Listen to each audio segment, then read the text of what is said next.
Okay, well, I think we are at 12 o'clock, so we've still got a few people to join, but I think we will get started because welcome everybody to the Bvalco and Governance webinar chat with Alison and Patrick.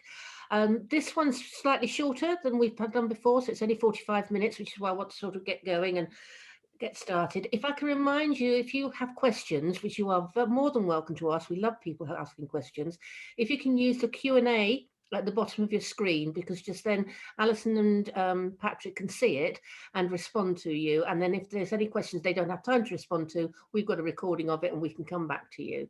So no further ado, I'm going to hand over to Ali. Thanks very much and welcome to the world of the CEO. Thanks, Leslie. Well, hi, Patrick. We're back again in the land of boards and what's changing for boards.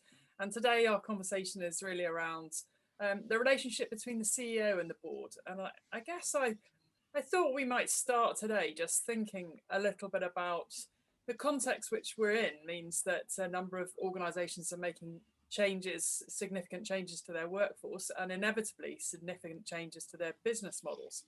And of course, with that comes possibly the question of whether they've got the right CEO for the direction which they're heading.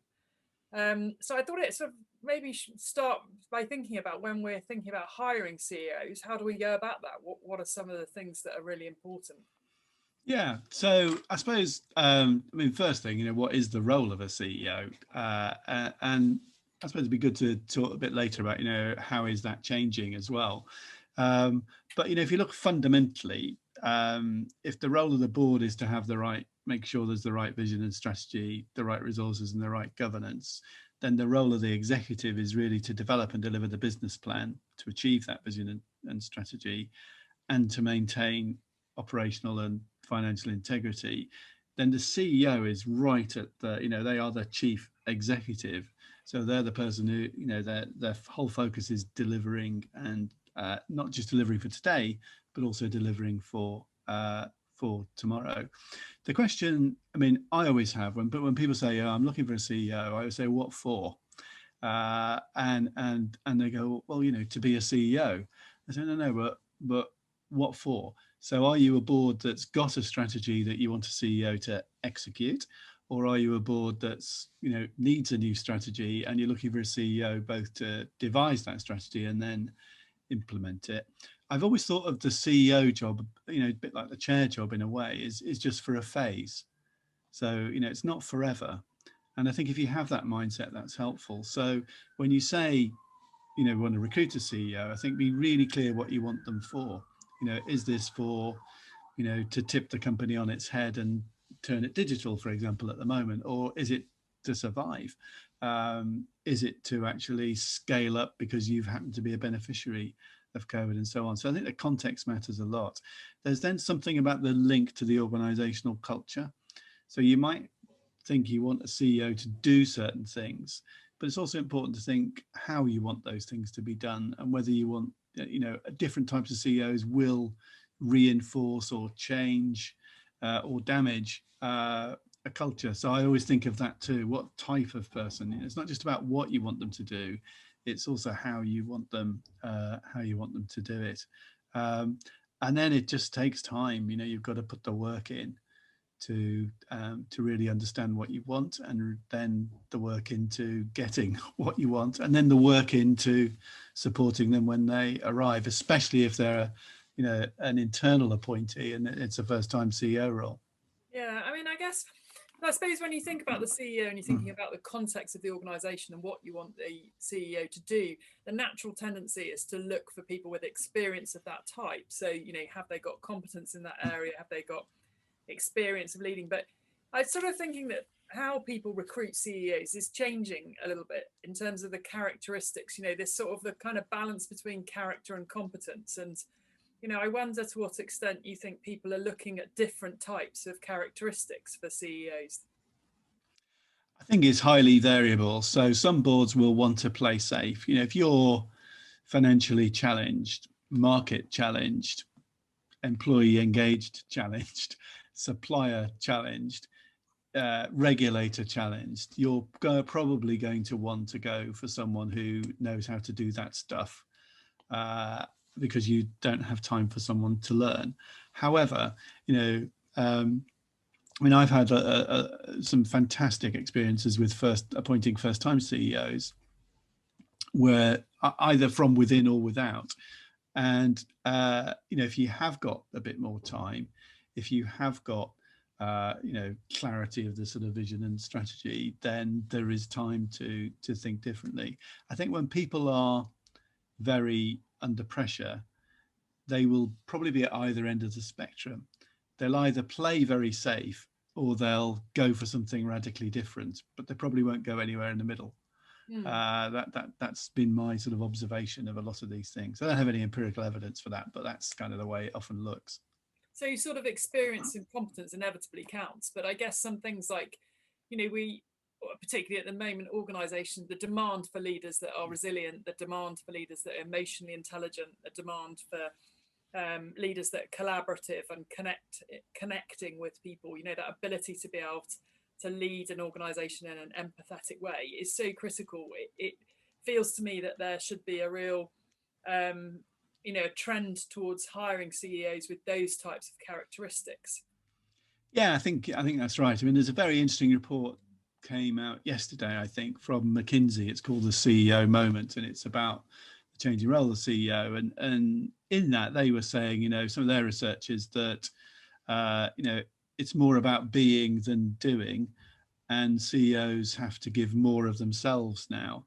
So, you know, everyone's been talking more about their own personal life in a way that, you know, might have been inconceivable for some people, you know, this time last year.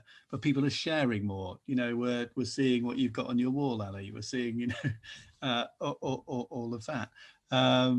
And so people are sort of talking more about things. And if you're, you know, more of a sort of introvert type CEO who doesn't like sharing that, who doesn't like sharing vulnerabilities, because, you know, traditionally in what was, you know, probably the sort of alpha male type model, you know, showing weakness was not something that came naturally to people. So, you know, that can be a bit hard and alien if you're expected to, you know, ask how the kids are. And, you know, there's quite a lot of people who are really genuinely interested in how you are.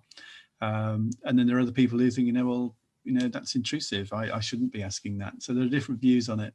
But I do think that what the, you know, the video town halls that are more frequent, you know, team meetings, and actually you're involving a lot more people in meetings. So some CEOs have told me they find they're now closer to their people than they were before. They see more of them. Don't have to travel around to do that. They're seeing lots of different people. It's a different experience, but you know, you're not having those dinners with people and things where you can really get to deeply know people, but they're doing that. So I think that's quite interesting, really. So bringing more of yourself to the job, you know, rather than hiding behind the shield of the CEO is quite interesting, and that will change the nature of people required.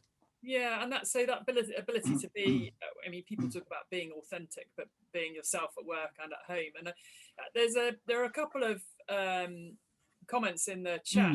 If I can encourage you to put them in the Q&A, that would be really helpful, because then it means we can answer them if we forget online. But Yvonne makes the point that yes, characteristics and competence important, and the ability to take feedback from the board. I'm going to come on to that in a minute, because I want to talk about the CEO relationship with the board. But I just wanted to just sort of go in a little bit deeper around this characteristics of the CEO. I read a very interesting report from Global Rep Track this week. Very interesting organisation. They look at reputation of organisations globally. And one of the trends that they're seeing that has changed massively is the impact that CEOs have on brand. And they point to you know, it's changed from 12% to 25%, I think, in the last 2 years, which is a massive shift. And I suppose what used to be, people used to think of the CEO as being the sort of voice of the organisation, but their research points not just to the voice of the organisation, but being very purpose-led and activist in messaging, as well as being having good engagement stats with the organisation. So that it's almost that combined thing of having the ability to be disruptive and purpose-led, but also very personal and authentic. Yeah, I think that's right. I think because people, when everything is so uncertain for many people's lives, I mean, a lot of people are just looking for something that's actually real clarity of purpose and to do something. So there is that.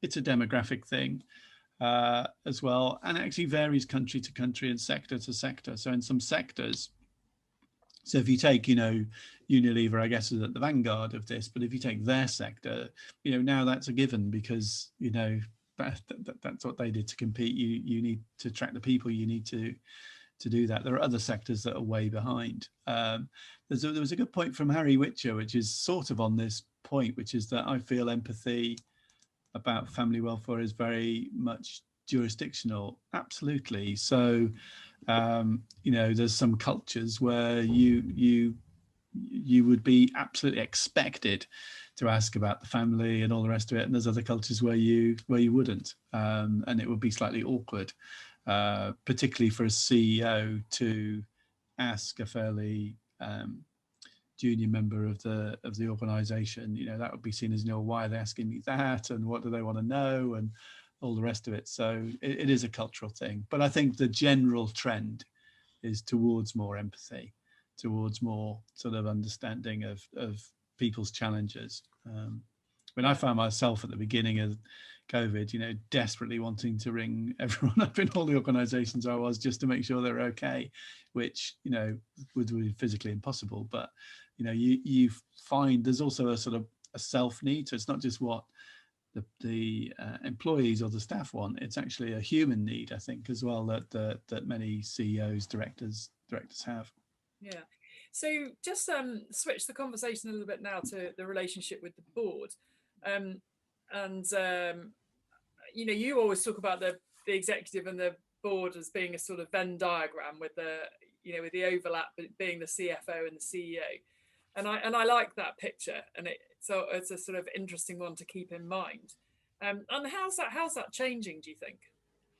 So I think it changed quite a lot at the beginning of the COVID crisis, and I think it's been changing over a number of years. I think COVID's sort of been an accelerator of some trends, and it's been a disruptor and created others. But in this, I think it's been a trend that was happening before that's been accelerated. And I think if you take the sort of one of the drivers of how big that intersection is between those two circles is how the board gets the balance between oversight and support right. And at the beginning of COVID, it had to do both a lot more. There was we had to oversee a lot more things, and there was a lot of support required. And so that intersection expanded, and the CEO was getting, more oversight, CFO particularly, and also more support. And some CEOs welcomed that because they were confident in the relationship they had with the board. They were confident that was all about helping the organization rather than covering up for one of their weaknesses or one of their team's weaknesses. So they were confident. Other CEOs felt quite threatened by that. I don't want people, this is my job, the chair runs the board and I run the company. You'd hear people say that. And that's, it's a helpful distinction in lots of ways. But actually in a moment of crisis, you need to maximize the the power of all the team, not just one person or the executive group. So I think there was that. I think what happened in the last couple of months when things were looking a bit better, I think there was a gradual kind of shrinking back of that to not to where it was, but to reduce level. The frequency of board meetings was a bit less. The demand for live information was a bit less. But if you take the last week, if you were running a company in the Northwest, I was speaking to a couple of people there yesterday, actually it feels very similar to how it felt before, and in some ways worse. There's more uncertainty. So I think it's down to that confidence that the CEO has, that relationship that they have, that trust they have in the board. And at the heart of that is the relationship between the chair and the CEO. And that's the sort of key relationship in that mix. Yeah. Yeah, there's a sort of, and there's and people often talk about that, don't they? The relationship between the CEO and the chair, and often when we do board reviews, we look at that relationship quite closely, alongside the SID, because if it's functioning well and division of role and responsibility is clear, then the board seems to work much easier. But just wondering if you've got any tips for CEOs when they join an organisation. How do you find that balance of being the visionary leader that Maura talked about a minute in her question, being the visionary leader, being that authentic, often activist, and not feeling like the board are overstepping their mark? What's the best way to build relationships, do you think? I think that the best way to build relationships is actually, listening to people rather than talking to them. Spending a bit of time sort of understand the person really. So, I think when you're looking at, how well is a CEO performing, it's a bit trite and a bit too straightforward just to look at the numbers. I mean, in the end, the numbers matter hugely, and your tenure as a CEO will be judged by the performance of the company during that period. But that doesn't tell you about what they've done to build sustainability, to build strong momentum, to build strong relationships with customers and suppliers, because there's a lag between doing these things and performance often. So I think a chair needs to kind of support the CEO in the sense of if they have a wobbly quarter, but you're convinced they're doing the right things, then you need, because you're probably closer to things than the other non-execs, you need to help the situation by alleviating a bit of the pressure over a bad quarter. But if you're on your third bad quarter and the CEO is just still giving you excuses, then you need to act. And so what you sometimes find is in the course of a relationship of a chair and CEO is that, at the beginning, it's all lovey-dovey and, this new CEO is going to deliver the thing. And, they feel a sense of ownership if they've picked them. So it's a bit like buying a car. You don't rubbish the car the moment you bought it. You tell everyone it's the best car ever and they should have one, that sort of thing. But, there comes a point. So I prefer a much more balanced relationship. And actually to talk to the CEO on appointment, we appointed you because we think you're the best person for this job. But, there's these areas where, we think you need some personal development or you need some support. And if you're having that conversation then, rather than appointing them, letting them get on with it, watching them stumble on something when you haven't sort of talked about that before, and then you're saying, but you haven't sorted out this or that, I think it's much healthier to be talking about it. So I usually like, when appointing CEOs, to do something pretty early on in the first 3 months. They've got a lot to do, but some specific thing around personal development, so that also reinforces the fact that we all need to develop as we go. The SID is critical in a public company, but that's a whole other question we can probably deal with later. Yvonne has asked an interesting question here around acknowledging the importance of the CEO and the chair, but what about views on other board members? And I know this is something we talked about quite a bit, Patrick, that our view is that the board is a team, and so it's really important to have strong relationships with other board members. Maybe you could say a bit about that.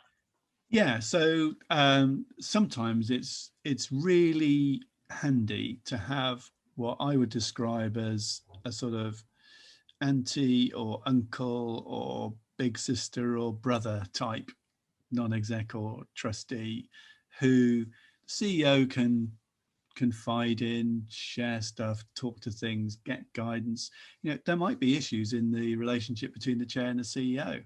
Quite helpful if there's a non-exec who can say, actually, a better way to play the chair is this, or that.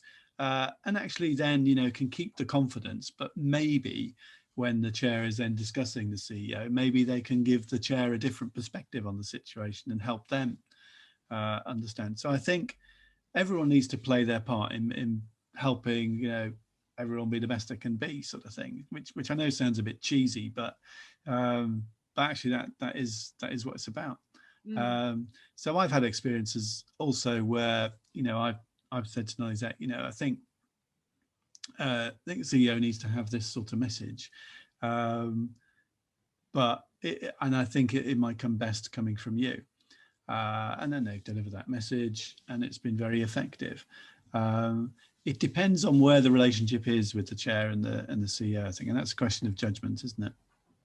Yeah, it is. I mean, I think that it can be quite challenging, can't it, for some CEOs, because they come in, they focus their attention very much on building their team, leading their team, and they're very much in that kind of strong leadership role. In the board, they're a member of the board, and it's easy for CEOs to get focused on a relationship only with the chair, but not sufficiently widen the net as a member of the team, building those strong connections with the rest of the non-execs. And of course, that always catches them out eventually, because as you said, when the boat gets a bit rocky, they then find they haven't got the support that perhaps they could have done with. Yeah, completely. So I think it's also you're not maximizing the use of your board as well. So I think, you know, the mindset of the CEO towards the board is, you know, if you've got a mindset that says, you know, well, I need to get this through the board, that's always a big clue. I think you must find this when you do reviews. If the CEO is talking about the board as they or that, or feels it's a constraint, then that's not healthy, and that should be sort of addressed, and the chair needs to sort of shift that. But if they're seeing it as actually, you know, I can deploy my board, I can, you know, be fantastic if I could get a non-exec to join this meeting, or, you know, and there's a balance to these things, but sees them as something that's additional and positive, then I think that's great. I think some of the things that are written about governance, you know, non-execs as policemen and all those things, are really unhelpful to that dynamic. I mean, a good non-exec needs to cuddle and kick, really. I mean, they sort of, you know, if they're only cuddling, then, you know, the exec will go to sleep on you. And if you're only nitpicking and finding faults, then, you know, they'll avoid you and they won't tell you stuff. So you'll actually have less influence. So I think that sort of relationship is really key and should be balanced. We've got some good questions coming in, Patrick. How do you see the role of the CEO evolving in a more operational board? Is this different in the context of family-owned boards? I think it's very different in the context of family-owned boards from public company boards, and it depends whether that CEO is a member of the family, of course. And just because you're a member of the family doesn't mean it's an easier ride, because families, as we all know, aren't necessarily united. So, you know, my time at 3i investing in loads of family companies, you know, often the reason we got to be invested was because there was a dispute in the family and someone wanted out, so we would buy their stake. So in a family company, I think the other thing that CEOs need to do, and it's an important part of their role, is, you know, when people talk about strategy, they always assume it's strategy for the business, but it's actually strategy for the company as well. You know, is this a company we want to build? Is it a company we want to sort and sell? Is it a company we want to IPO? You know, all of that needs a sort of strategic brain too. And in a family company, one of the most important things is to be absolutely clear about why the family is owning this business. So is it to generate wealth for the family, employment for the family, perhaps jobs in a particular place, whatever? At the point where there isn't a family successor, if that happens, which it, you know, often does, that's the point where you really need to question, you know, why are we really owning this company anymore? And so the CEO in a family company, particularly if there are lots of different family shareholders, has to have the same approach to sort of stakeholder management with the family as they do with other groups. Sometimes in family companies, people with the majority kind of behave like they own it completely, as opposed to the majority, and that's the thing to watch. So it's sort of quite complex, can be quite complex dynamics, requires incredibly good relationship building skills. And, really the tighter the relationships, the better, but without getting cozy, which brings us to a question from Lopa. What happens when the relationship between the CEO and the chair becomes too cozy? How can other board members intervene to rebalance this? Yeah, and it's very important that they do, because if a chair goes cozy with a CEO or the other way around, then they're going to lose objectivity. And it's one of the challenging things as chair is to you want to build a relationship to be able to motivate someone and all the rest of it, and actually to influence them where you think they need influencing. But you have to be the one who's got that objectivity at some point, say, actually, we now need something different, and be able to deal with that. One of the reasons in the Higgs review we created the senior independent director role was that at that point, or prior to that point, there wasn't really a sort of formal position in public companies that institutions who were sort of unhappy with the chair or unhappy with the CEO could go to. If they're unhappy with the CEO, they might go to the chair. But if the chair hadn't dealt with it before, then that was all a bit sort of awkward. And by making the senior independent director the person who wouldn't be a candidate to be the chair as well, you sort of avoided that politic sort of angle. But there always should be, in my view, a kind of senior trustee if it's a charity, or senior independent director. They might not be called a senior independent director in a family company, but there's probably someone who is, effectively the senior of the non-executive trustees. And if there is a poor relationship with the chair and CEO, that person needs to be the interlocutor to try and sort it out, or needs to provoke for some change. I mean, the sequencing of chairs and CEO appointments has always been interesting to me. And I remember at Leap, we have fabulous CEO Tom Lawson, and I decided I have a maximum 9-year kind of thing. It mustn't be more than 9 years for me, and I was sort of coming up to that, and everything was going really well. And I said to the board, look, I think it's and Tom was only probably halfway through his term, and I was saying, I think now is exactly the right time to succeed me as chair. And there was a bit of no, not really, everything's going so well, we don't disrupt things. And say, no, it absolutely is, because a new chair coming in will have, 3 years or so of Tom doing really well. There's really good momentum. They can really get into the role, and they can, I don't mean this in a nasty way, they can sort of own the next CEO appointment. So, that will be their choice, and they will feel that sense of ownership. And that's what we did. And we made that transition in 2015, and it went really, really well. And I think because the organization had continuity, and the new chair coming in had time to do a lot of things and learn the relationship. We then recruited a deputy, appointed a deputy to Tom. Tom got headhunted. We always knew he would, because he is ambitious, and he got headhunted a much bigger charity. But then we had this person, Ben, who could take over as well. So I think one of the roles of the chair, and actually probably openly with the CEO, is to discuss, what's the right kind of approach to do that thing. It's far less disruptive if you can do that. You don't always have the luxury of doing that.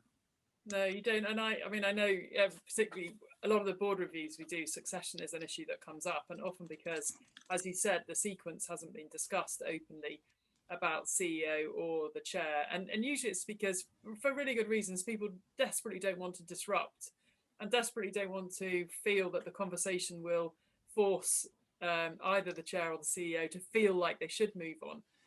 But there's an inevitable rhythm in an organisation. As you say, you're a CEO, you're not there forever. As chair, you're not there forever. So to be thinking about the smooth way to make that succession happen is really important. And it makes such a difference when it happens like that. We've got a few other interesting questions coming on around Interesting one from Maura. Does joint CEO or joint MD model ever work? Rarely, in my experience. I mean, sometimes because of the special characteristics of the two people and the relationship that they have, it's worked. But in my experience, very rarely. And it can be very confusing. And part of that is because it's going to be very confusing for others. You know, who do I take this decision to? Who's really in charge? The idea that two people could be completely aligned over a long period on, you know, on most important matters is unusual too. So I think it's unusual in my experience in business. The few experiences I've had of it, I've always felt it was because there was a desire to appoint one person, but for somehow the organisation couldn't quite commit themselves to making a radical change. I've seen it happen a couple of times, particularly in partnerships where the better candidate is a woman, but the organisation doesn't trust that they're ready for a woman to take the lead. Fascinating, but as you say, terribly difficult and doesn't make an easy ride, I don't think. You'd like to think it would, but I think often it feels a bit like a marriage, particularly when it's a man and a woman in such an intense job. Yeah. Yeah. It's another question I thought was quite interesting was how do you moderate a sort of strong character CEO? And I think that's, you know, that's, you want a strong character as a CEO in my experience. You have to be a strong character. It depends what you mean by a strong character, but, you know, you want great strength of capability and you want sort of a strong positive characteristic. I don't mean a demagogue by strong character, but that's one of the best bits of the job being chair is, you know, I had it, and I think it's always easier to calm a bit of zip than put it in there. So, you know, I quite like actually people who've, you know, got lots of ideas, got lots of energy, want to do stuff. And, you know, I think harnessing that and, you know, directing that, helping them to get the right direction is a real joy. But there are times when CEOs can just go too far. So there's some of you know, I'm sort of mathematician by background, and one of my great heroes was Professor Christopher Zeeman at Warwick, who was an expert in catastrophe theory. And Chris used, this is the theory of, you know, small perturbations leading to a big catastrophic event. So like the bags of flour on a bridge type thing. And he said he'd done this study of I think it was Alsatian dogs to try and understand their behavior, sort of where is the tipping point. And he sort of they did these experiments, and they basically realized that you know, the worst position to be in, where behavior becomes dangerously unpredictable, dog might kill you, is when they're frightened and they're angry at the same time. If they're just frightened, they'll usually run away. If they're just angry, they might bite or bark. If they're frightened and angry, they might kill you. And my sort of reading of this in a boardroom context is, for a CEO, I mean, I'll often say to them, never ever get the non-execs frightened and angry at the same time. Because it's completely unpredictable as to what they do. And when I'm talking to non-execs who may be a bit aggressive with a management team, I say, you know, never ever get them frightened and angry at the same time. You know, you can, you know, put a bit of pressure on. You know, you can disappoint them. You can sort of that, but actually don't do that at the same time. And it's really helpful as a chair. So, you know, there's every CEO, you know, will need some help at some point on something where you've got to say, no, really, that's not really what we should be doing, or that, you know, don't think that's going to go through the board, and they'll want to press and press and press, you know, and occasionally you'll have to let them, and then the board will turn it down and they'll go, you know, why didn't you stop me? But, you know, that's part of the joy of the job, I think. Yeah. I just wanted to move on maybe to talk about the performance, how you evaluate performance, particularly at the moment. Some really interesting challenges for the board to be evaluating performance. But just first, I wanted to clarify a question here from Harry. Your reference to senior directors do not seek to have a board of equals to express their views. I think we were pointing to the word senior independent director, which is a different role.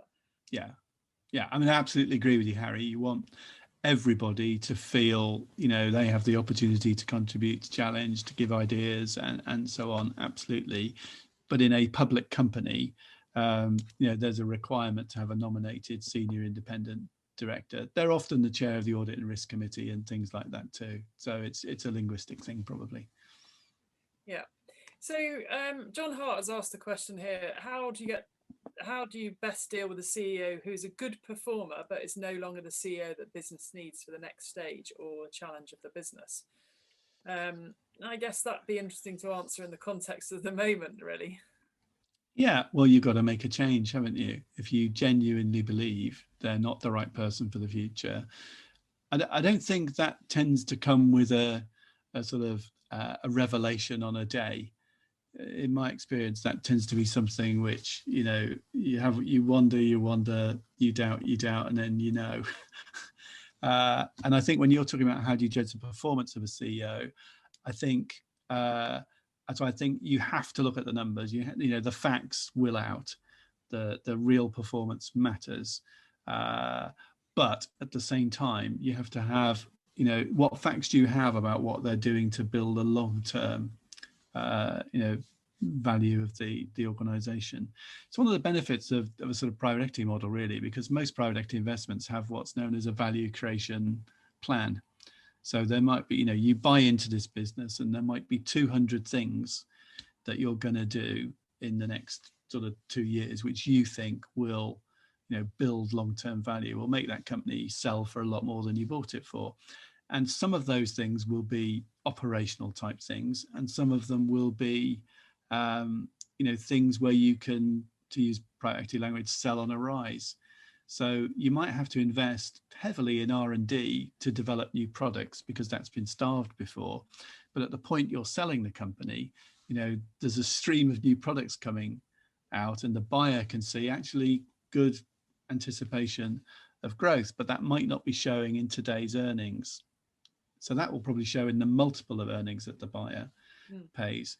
And so when I think of CEOs, I think, what have they done to build a really good, good product range, a really good operating model, a really good team, a really good financial model, a really good reputation in the market, a really good and robust supplier base. It's been quite interesting watching through COVID how many companies have struggled because they've had very fragile, precarious supplier bases.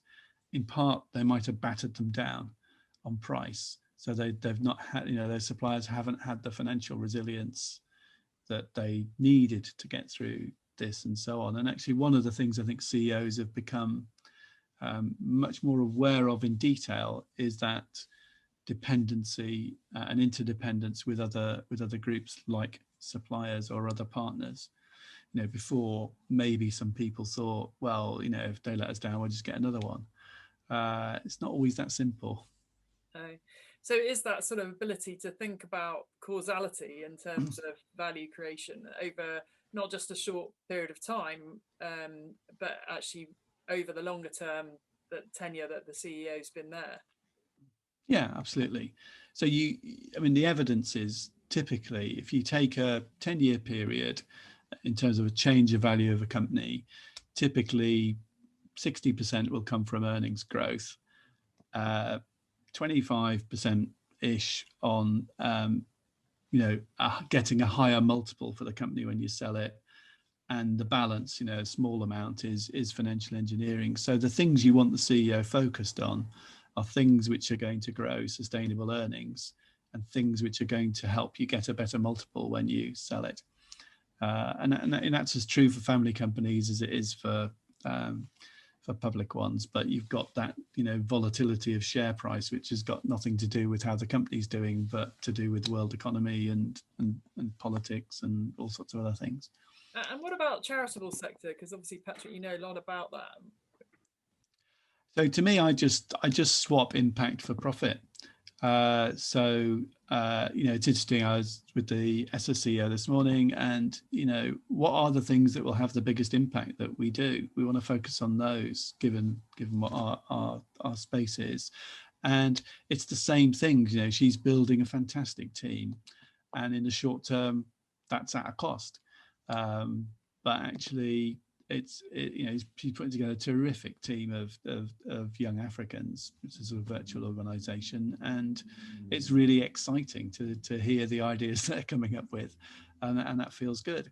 Now, we might not have spent as much money this year if we'd not invested in a couple of people that we have, but for the long term, and it's getting that balance, I think, between the short and the long, the here and now and the future. And that's been very difficult with COVID, where frankly, for some businesses, we don't know whether we've got a future. It's just very difficult. But I think the CEOs that have dealt with COVID, that have been able to manage the here and now, and that's required often a lot of detail and a lot of pressure, and think about the future, have been the best. My concern for some of the CEOs that have done really well so far is that one or two I know have been running on adrenaline, and they've achieved what they've achieved at quite a sort of cost to their internal battery, if you can think of it that way. Their batteries kind of and I keep topping it up in the morning, but 100% during the day is not enough. They're sort of and I think if the second wave is as elongated as the first wave, I worry that will come at a cost for some people. So I think a good chair will recognize that balance between effectiveness and pressure, and help the CEO, possibly by delegating more or getting non-execs to do things or whatever it might be, to just take the pressure off a little bit, because you've got a lot of stamina required for the next 6 months. Yeah. And do you see the relationship between the chair and the CEO being any different in charitable companies? Lots of the same kind of dilemmas and issues emerge the same. Sometimes, I remember one situation that the charities are often perceived as being full of good people and doing good things, and largely that's absolutely true, but they can be just as political, and people can be just as driven by their own objectives rather than organizations as companies, in my experience. And often in the charity sector, people can be more territorial than they are in corporates. So doing collaborative impact and things like that is challenging for all those reasons. So I think wherever you've got humans involved, there tends to be joy, and there tends to be frustration, and there tends to be elation, and there tends to be anger. Yeah. And I think we're just about coming to the end of our time. It seems to have absolutely flown by today. But one last question, which seems a good one to end on, from John. Having decided the CEOs to be replaced, how do you best manage the transition when it's likely to take some months to identify and bring in a new CEO? This is something that I know, particularly at the moment, a lot of companies have been struggling with. Yeah, so in my private equity days, I used to like appointing a chair who could drop down to be CEO for a period if they had to, or a CFO who could step up to be CEO if they had to, and maybe a candidate for the future. So it depends on the circumstances. But if you always have got a bit in reserve, you always got someone around the company who can fulfill that role. If you need to part company, you're going to be better off. But you need to be thinking about that at the same time you're thinking of making the change. Not wait till you've made the change. Yeah, and often a lot of the destabilization is not knowing whether it's going to happen. And once you've decided and made that clear that it is going to happen, people tend to breathe a sigh of relief a bit more, and you can keep updating on the process, which gives people confidence. Yeah, I mean, the other thing is, I think there are probably more executive teams and more staff in organizations say, why didn't the board act sooner, than those that say they acted too quickly.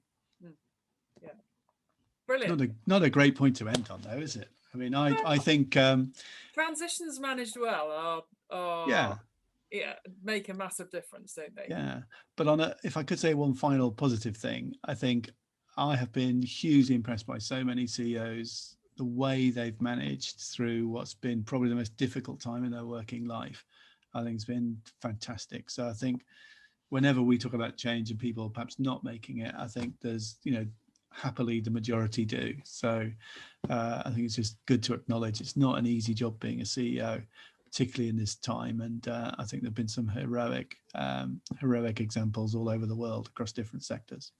Of course, and I'd also say, remembering that often transitions are incredibly positive. To have done the job of CEO and then move on to another job, to be the chair and to move on. If you get that transition right and look back and celebrate what's been achieved, actually, that's a really important thing. Yeah, cool. Fantastic place to stop. Thank you so much once again, Patrick and Ali. I hope that you've all really enjoyed that. I know that I did. I'm sorry we have to call it to a close, because I think we probably could have gone on for quite a while yet. We will send out an email probably at the beginning of next week with a link. We have recorded this so you can watch it again if you want to. And we will make sure we include the reports that Patrick mentioned from McKinsey and that Ali mentioned from RepTrak. So we'll send you links to those as well. Thank you very much, and have a good weekend, everybody. Thank you. Thanks for all your questions. Really good. Yeah, definitely.